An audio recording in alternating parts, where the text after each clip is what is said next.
As we navigate the torrent of our daily lives, lost in the world outside, we often overlook the silent witness within us.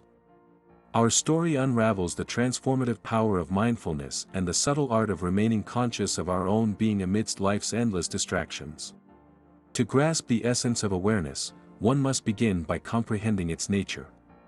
Imagine yourself walking down the street, surrounded by a multitude of stimuli, bustling shops, passers-by, traffic, and more.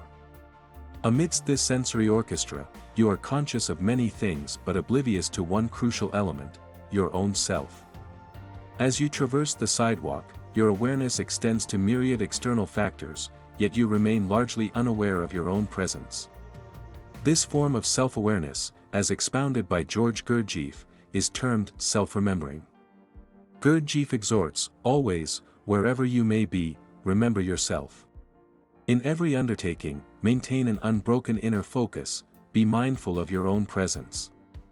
Whether you are dining, strolling, listening, or conversing, ensure you are aware of your own existence. When anger arises, recognize it promptly.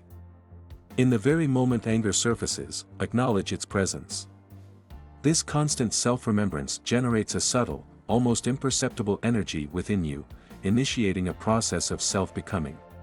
Typically, our existence resembles a formless, shifting amalgamation, devoid of a true center or structure, a transient crowd lacking a guiding force. Awareness is the crucible that forges mastery, though when I speak of mastery, I do not mean control. To be a master implies being a continuous presence in your own life. Regardless of your activity or inactivity, one thing must persistently inhabit your consciousness: the awareness of your own being. This simple awareness of oneself as an existing entity creates a core of stillness, silence, and inner authority. It is an inner power, and by this term, I mean it quite literally. This is why spiritual teachings often refer to the fire of awareness. It is indeed akin to a fire. As you cultivate awareness, you will feel a newfound vitality, a burning life force surging within you. With this renewed energy, many erstwhile dominions that held sway over you begin to dissolve without the need for confrontation. Your struggles with anger, greed, and desire stem from inner frailty. Thus, the true predicament lies not in these emotions themselves but in your own weakness. Strengthen your inner presence, your constant self-awareness, and your energies will congeal, crystallize around a central point, birthing a genuine self. It is important to discern that this self is not ego. Ego is a false semblance of self. Ego is the erroneous belief in a self that does not exist. In contrast, the self is a true center, nurtured through continuous awareness. It is the foundation upon which everything else in your life becomes oriented. We often lack a center.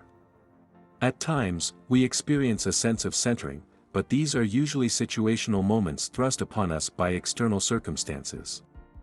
For example, when faced with danger, a sense of centeredness may suddenly emerge.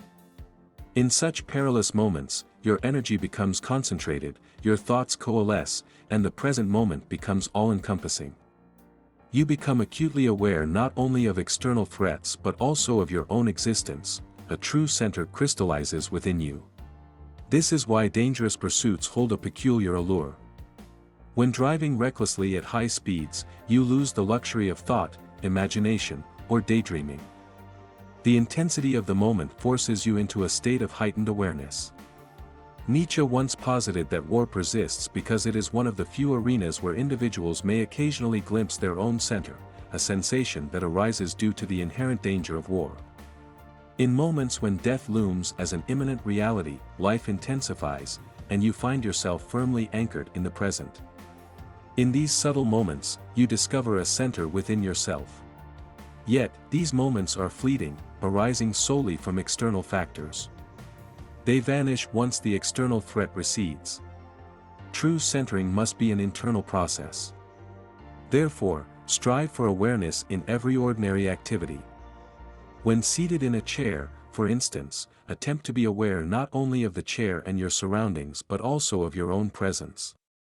Close your eyes, delve deep within, and feel your own existence. This discovery requires dedication, and awareness serves as the method to unearth this innermost core. The more unconscious you are, the farther removed you are from yourself.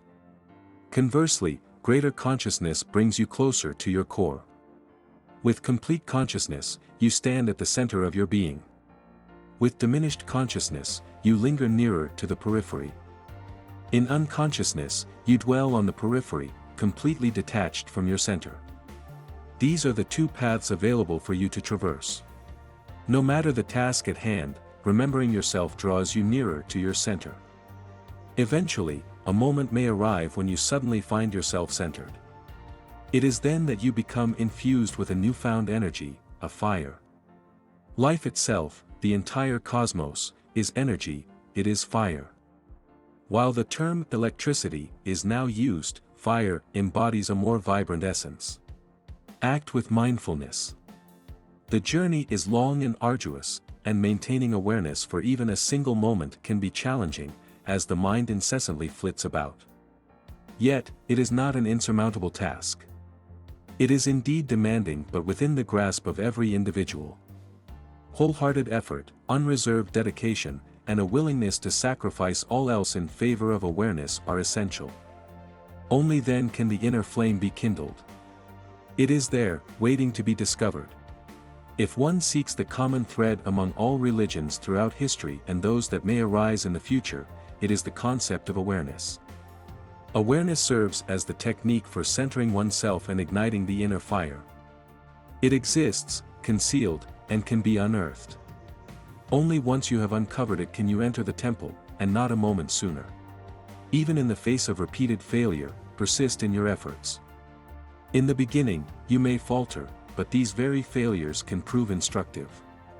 Each time you fail to maintain awareness for a single moment, you gain insight into your unconsciousness.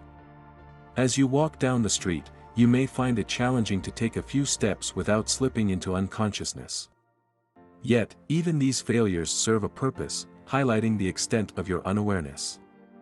If a madman becomes aware of his madness, he takes the first step on the path to sanity.